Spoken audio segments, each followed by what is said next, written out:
Cette vidéo va détruire ton enfance, c'est bon? On sait tous que toi, là, derrière ton écran, tu as certainement déjà vu au moins un film Disney. Mais savais-tu que derrière 10 des plus grands films Disney se cachent des secrets très sombres dont personne ne devrait être au courant? Messieurs, mesdames, bienvenue dans l'épisode 2 de l'histoire vraie, flippante, derrière 10 célèbres films Disney. Et quand je parle d'histoire flippante, c'est pas juste des petites anecdotes comme ça, non. On parle ici de vraies affaires choquantes et traumatisantes. Si j'avais appris ça quand j'étais gosse, je te garantis que j'aurais plus dormi le soir, c'est bon? Parce que oui, pour ceux qui sont pas au courant, ces 10 films ont été basés sur des vraies histoires qui se sont réellement passées. C'est bon? T'as tes petits popcorn? T'es prêt à ruiner ton enfance? Alors sois le bienvenu dans un nouvel épisode de Secrets!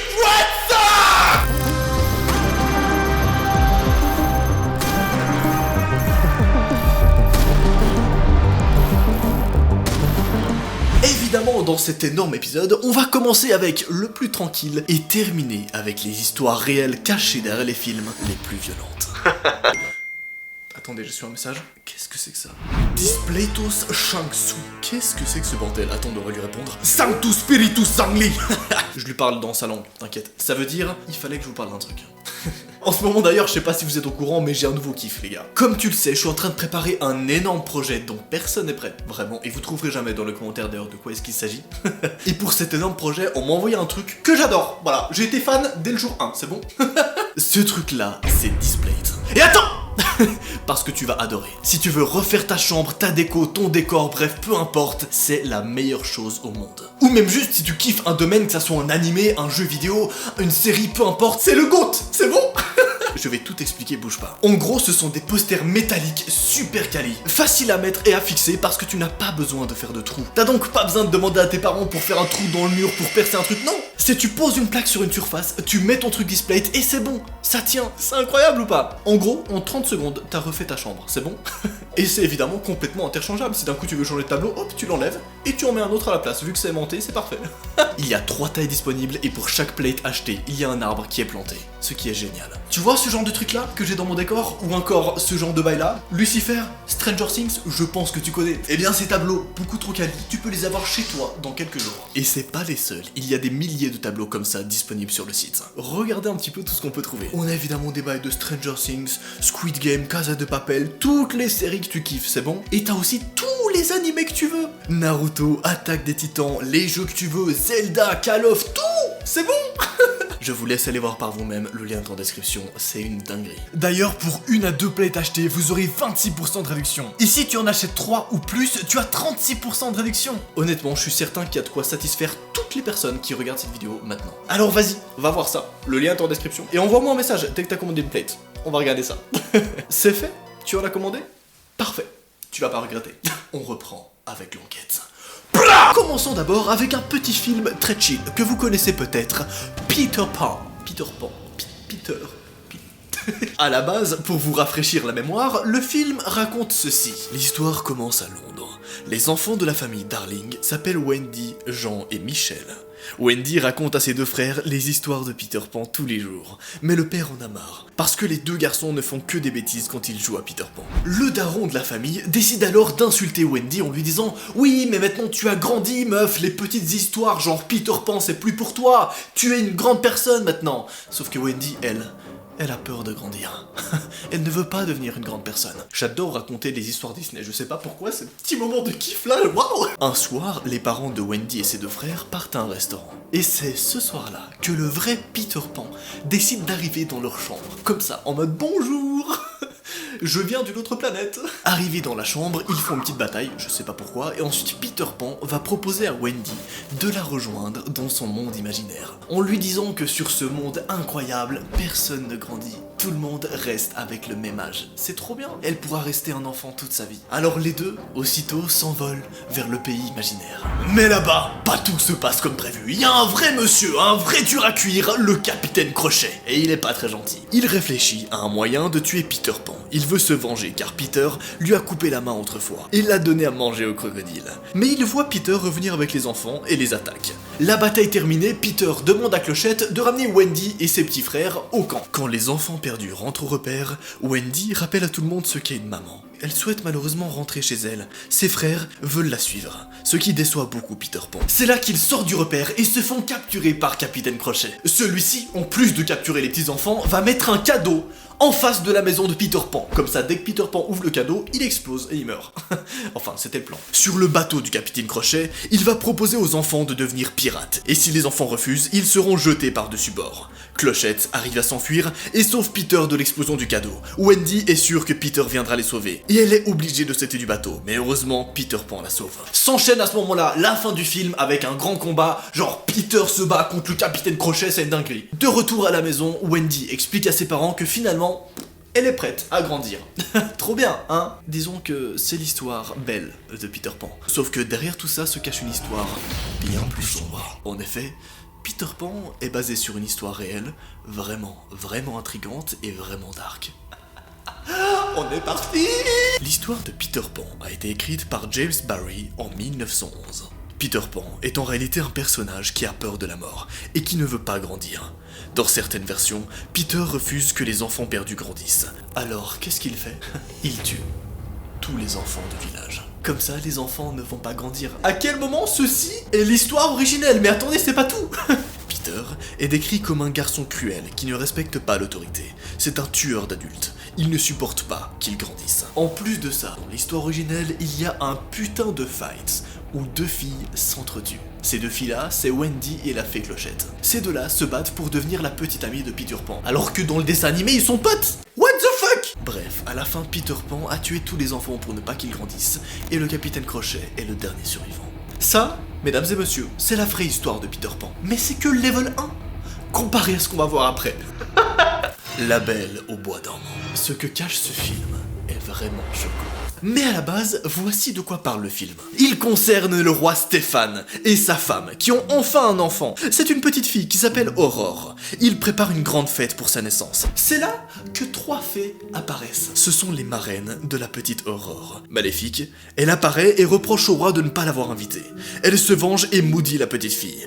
Aurore sera belle et tout le monde l'aimera. Mais le jour de ses 16 ans, elle se piquera le doigt à un fuseau et elle mourra. Au lieu que Aurore meure à cause de la malédiction, Pimprenel va l'adoucir en disant que, au lieu de mourir, elle va juste s'endormir paisiblement. Aurore sera plongée dans un profond sommeil. Et il n'y a que le baiser d'un prince qui pourra la réveiller. C'est beau. C'est beau. Vous allez vite comprendre que l'histoire originelle est beaucoup moins belle. Ce dessin animé Disney est basé sur 2 versions du conte de La Belle au bois dormant.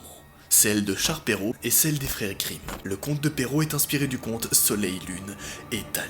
Elle fut originellement écrite en 1634. Genre ça fait 400 ans frère, c'est bon? Commençons d'abord par les petits détails. À la base, lorsque la princesse s'endort, elle va pas juste endormir le château, elle va carrément entourer tout le château avec des ronces et des épines. Certains villageois tenteront de s'échapper du château, mais vont littéralement se faire tuer dans les épines en essayant de sortir. C'est un peu trash, ouais, mais c'est tranquille comparé au reste. En effet, dans le conte, le prince ne va pas faire un baiser à la princesse, non. Il va la violer pendant qu'elle est endormie. C'est bon ou pas? Allez, salut, c'est tout pour moi. Non, mon enfance est détruite, mon enfance est cassée. Là, En effet, dans le pire des cas, la princesse est violée dans son sommeil par le prince, qui va ensuite l'abandonner. Elle va accoucher de 2 jumeaux. Le petit garçon va essayer de téter le doigt de sa mère et retire l'épine qu'il a dans le doigt. La mère va alors se réveiller. Le prince qui l'a violée est marié. Sa femme est jalouse et veut faire manger les 2 jumeaux au roi. Mais le roi découvre ce que sa femme veut faire et la fait brûler. Dans une autre version, la mère du prince est une ogresse qui veut manger les enfants. Son cuisinier arrive à la tromper et prévient le prince quand il rentre de voyage. Il fait tuer sa mère avant d'épouser la princesse. Bref, tu l'as compris, mais dans les 2 histoires originelles, la princesse se fait violer pendant qu'elle dort. Et après, elle a 2 enfants. Et ces 2 enfants-là, ils foutent la merde. Qui a inventé ça? C'est pas pour des enfants, les gars, ça, Bref, excusez-moi. Mais tout ça, c'est que l'échauffement, comparé à la prochaine histoire. Mesdames et messieurs, voici Cendrillon. Oh non, je suis désolé. Je suis vraiment désolé. Mais accroche-toi bien pour ce qui va suivre. Voici ce que raconte le film à la base. La femme du père de Cendrillon est morte, alors il va se remarier avec une femme qui a déjà 2 filles. Mais le père meurt, et Cendrillon devient la bonne de la maison. Elle fait toutes les tâches ménagères, en plus de sauver les petites souris des pièges. Pendant ce temps, le roi décide de préparer un bal et d'inviter toutes les filles à marier du royaume. Alors, je sais pas quelle drogue a pris le mec, mais c'est les souris qui vont préparer la robe de Cendrillon. Voilà. Mais grâce à leur mère, les filles se rendent compte que la robe a été faite avec leurs affaires. Et elles arrachent la robe de Cendrillon. Elles s'enfuient en pleurant dans le jardin. C'est là que, on sait pas trop pourquoi, il y a une meuf trop cool, qui est sa marraine, qui vient et qui lui refait une robe pour qu'elle puisse retourner au bal. Mais par contre, elle devra rentrer avant minuit. Elle va au bal, et le prince tombe immédiatement amoureux d'elle. Ils dansent jusqu'à minuit. Cendrillon part en courant et laisse derrière elle sa pantoufle de verre. Le lendemain, tout le monde parle de l'inconnu du bal. Le grand-duc passe dans toutes les maisons pour faire essayer la pantoufle à toutes les filles. Celle qui arrivera à mettre la pantoufle sera la fiancée du prince. Mais la belle-mère casse la pantoufle. Heureusement, Cendrillon a une deuxième pantoufle et peut l'essayer. Finalement, encore une fois, tout est bien qui finit bien. Elle finit par se marier avec le prince. Trop cool, peace and love. Pas du tout. Voici l'histoire originelle de Cendrillon. La vraie histoire de Cendrillon est tirée de 3 livres. Les contes de Giambattista, les contes de Charles Perrault et les contes des frères Grimm. L'histoire est assez similaire, mais des gros détails ont été supprimés par Disney pour que ça reste adaptable aux enfants, évidemment. D'abord, petit fun fact, le prénom de Cendrillon peut varier. À la base, elle s'appelle pas Cendrillon, elle s'appelle Cucendron, et ça veut littéralement dire recouverte de cendres. On l'appelle comme ça parce qu'elle dort sur une paillasse près de la cheminée, et qu'elle est souvent pleine de cendres. Autre petit fun fact assez intéressant, la pantoufle de Cendrillon est en fait en vair, donc V-A-I-R, c'est un matériau spécial, et pas en verre. Voilà, il faut le savoir. Dans le conte originel, les demi-sœurs de Cendrillon, pour pouvoir porter cette chaussure, ils vont se couper le pied. Genre vraiment, ils vont se mutiler le pied pour que ça rentre dans la chaussure. Sauf que ça va pas marcher. Parce que le pied il sera en sang. Mais c'est pas tout. À la fin, les demi-sœurs de Cendrillon se font punir. Et vous voulez savoir de quelle manière? Eh bien, des gens du château vont venir avec une petite aiguille, planter l'aiguille dans les yeux des petites sœurs. Pour qu'ils deviennent aveugles. En gros, ils vont leur crever les yeux, quoi. Tranquille ou quoi, les gars? C'est horrible. Mais est-ce que tu as déjà entendu parler de Moulastafag? Voici à la base ce que raconte le film, mais attention, derrière tout ça se cache une affaire vraiment sombre. Mulan est une jeune fille qui aimerait faire honneur à sa famille. Quand la guerre contre les Huns est déclarée, elle veut protéger son père malade, alors elle prend sa place. Mulan, à la guerre, va donc intégrer un camp militaire. Au départ, elle galère, mais plus tard, elle deviendra une des meilleures soldats du camp. Un jour, un faux courrier leur demande de rejoindre le général, père du capitaine, qui commande le camp. Mais les Huns leur font une embuscade. Ils les attendaient dans une montagne. Alors là, Mulan va avoir une idée de ouf. Vu qu'ils sont genre 3 vs 400, elle va générer une avalanche. Comme ça va, hop, tac. Mais Shan Yu, le chef des Huns, la blesse. Et tout le monde découvre que c'est une femme. Comme elle a sauvé la vie de Shang, ils ne la tuent pas. Et ils partent vers la cité impériale. Mulan va leur demander à ses amis du camp militaire de l'aider et ils le font. Et c'est là que bam, méga fight, ils arrivent enfin à battre les Huns. Et Shang lui déclare sa flamme, il est en mode ouais je te kiffe en fait depuis le début, papa viens on se pécho sa mère et tout, tu vois t'as capté. Sauf que l'histoire originelle de tout ça est vraiment beaucoup plus intéressante. Voici l'histoire réelle derrière Mulan. À la base Mulan est un conte chinois qui date du 4e ou 5e siècle. Il y en a en plusieurs versions, mais toutes parlent bien d'une femme qui s'est déguisée en homme pour combattre. Il y a quand même quelques différences. Mushu, à la base, n'existe pas, et Shang non plus. Ce sont des choses que Disney a rajoutées pour romancer l'histoire. Mais la grosse différence se trouve à la fin. Mulan a fait honneur à la Chine et sa famille, mais ça reste une femme et elle est très belle. L'empereur veut donc que Mulan devienne sa grosse pute, c'est bon? Ouais, il veut que Mulan devienne sa pute. T'as capté ou pas? Bien sûr, Mulan va refuser et l'empereur va l'harceler. Et finalement, à la fin, Mulan se suicide. Parce que l'empereur veut trop la pécho et ça la casse les couilles, elle veut pas déshonorer sa famille en devenant une pute, donc du coup, elle se suicide, voilà. Ah, on se marre bien dans la vidéo, hein? Trop bien et tout. D'ailleurs, je pense que t'as dû déjà entendre parler de la Reine des Neiges. Ah putain, si tu savais ce qui se cache là derrière. Cela concerne 2 personnages que vous connaissez certainement, Elsa et Anna. Ce sont les princesses d'Arendelle. Elsa a le pouvoir de manipuler la neige et la glace, mais petite, elle a blessé sa sœur, donc elle doit cacher ses pouvoirs, et elle ne les contrôle pas. 3 ans après la mort de ses parents, Elsa devient la reine. Anna, sa sœur, rencontre Hans, le prince qu'elle veut épouser. Mais Elsa refuse. Anna retrouve alors Elsa qui ne se contrôle pas et blesse sa sœur au cœur. Elle ne veut plus blesser personne et renvoie alors sa sœur. Anna ne va pas bien. Elsa s'enfuit mais Hans lui dit qu'elle a tué sa sœur. Lorsque Elsa apprend qu'elle a, sans faire exprès, tué sa sœur, ce qui est faux, elle est effondrée. Elle est en PLS total, t'as capté? Hans essaye alors de tuer Elsa mais elle est sauvée par Anna avant qu'elle se transforme en statue de glace. C'est l'amour d'Elsa qui va sauver Anna et qui va sauver le royaume de l'hiver. Magnifique histoire, tout en beauté, personne ne meurt, tout est beau qui finit bien. Si seulement vous saviez l'histoire de base! Ouais, Noah, j'avais une question. Pourquoi tu cries tout le temps dans tes vidéos? Je sais pas! C'est bon! Excusez-moi, on reprend. L'histoire réelle derrière la Reine des Neiges est bien plus sombre. L'histoire de la Reine des Neiges a été écrite par Hans Christian Andersen en 1844. C'est un de ses contes les plus longs, et il ne ressemble pas du tout à l'histoire de Disney. Tout d'abord, on commence l'histoire par un miroir magique créé par le diable, qui se brise en 1 million de morceaux. Puis, on rencontre 2 enfants, Jay et Gerda. Ils sont amis, et ils passent toute leur journée ensemble. Mais un jour, Jay reçoit 2 petits morceaux du miroir dans l'œil. Il devient froid et méchant avec son amie.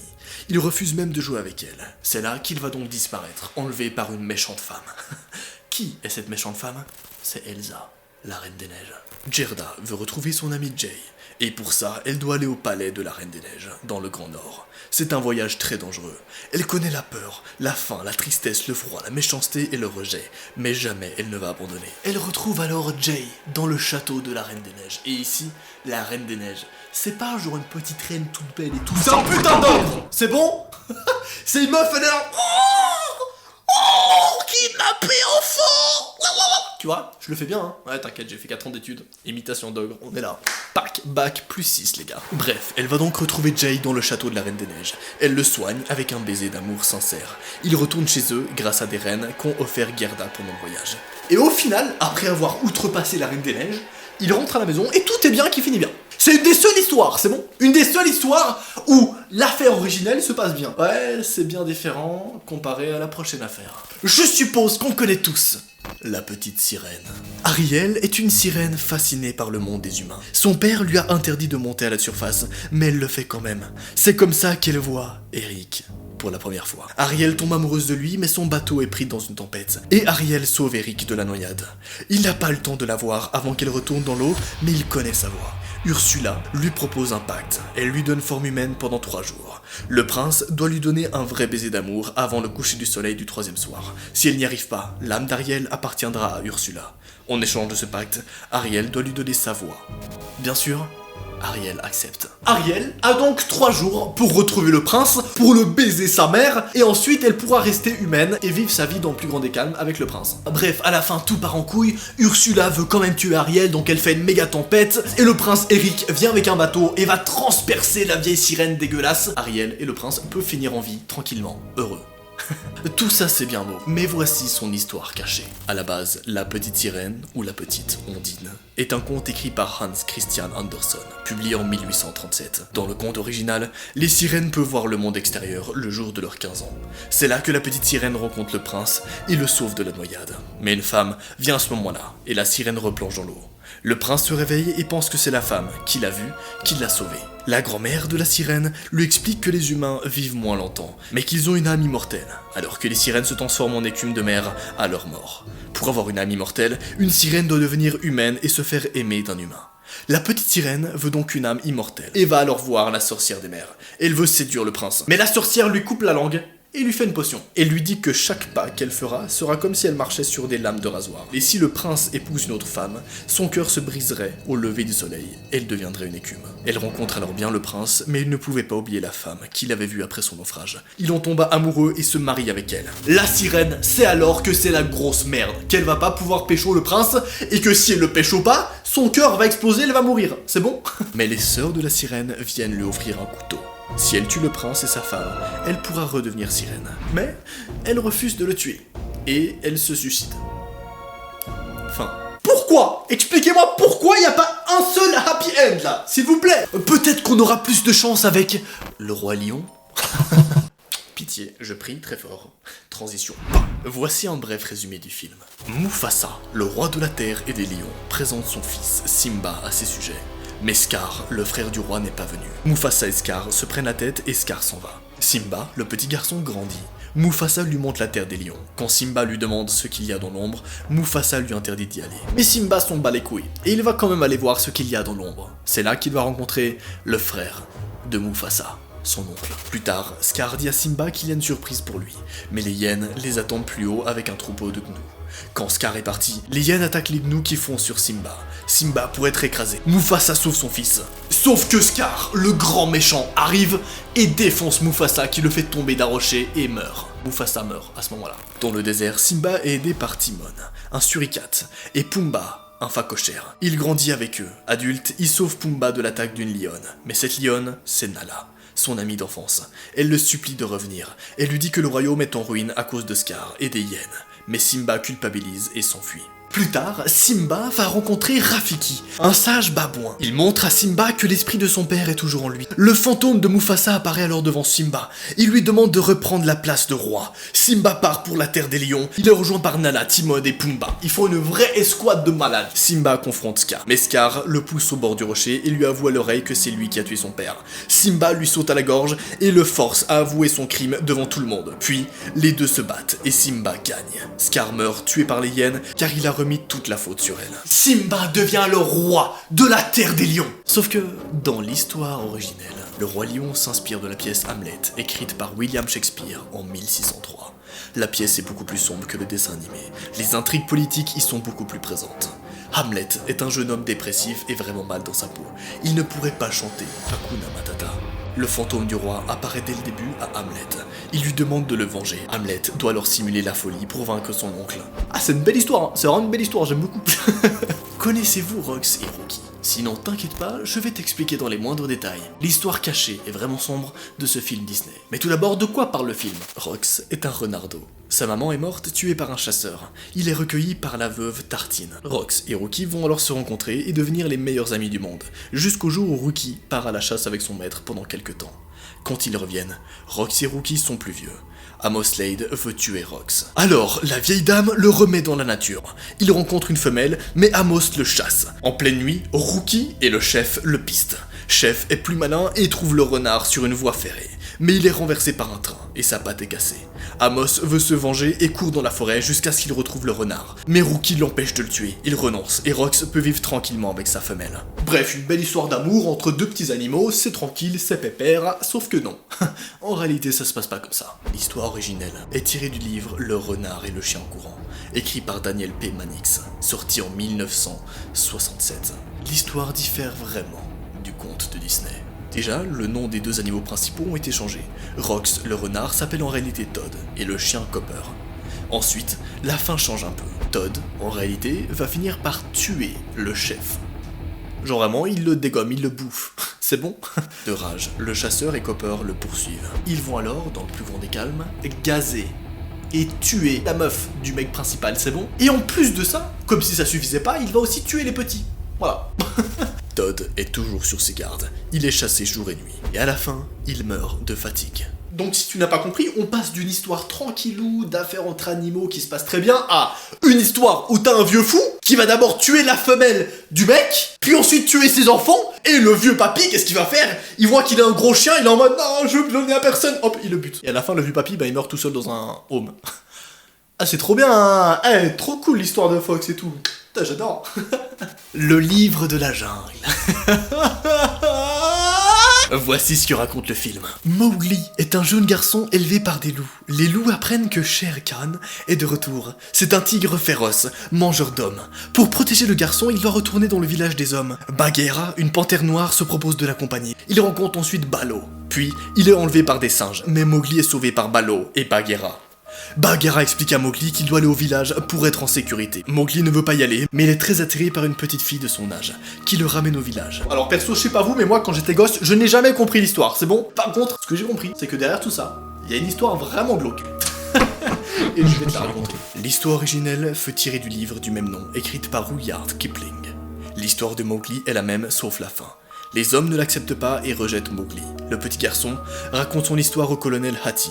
Tous les deux sont très en colère. Ils réunissent alors tous les animaux de la jungle et vont détruire le village. Et tuer et pendre tous les hommes.